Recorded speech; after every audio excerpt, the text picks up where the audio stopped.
I am going to share my chicken and dumpling recipe with you. So come on, let's make it. Don't be alarmed.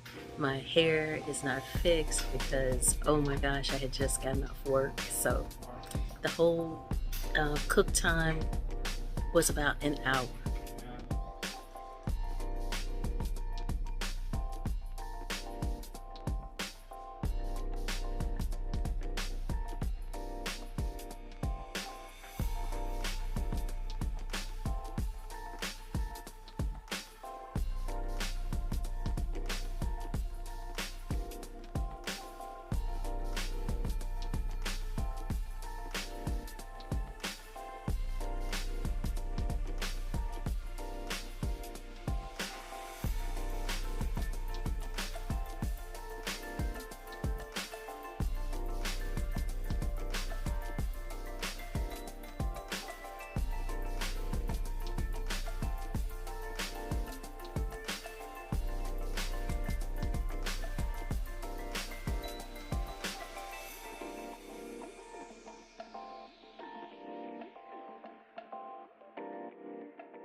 I don't have a finished video where it's in the bowl. I took a picture. I don't know where it is.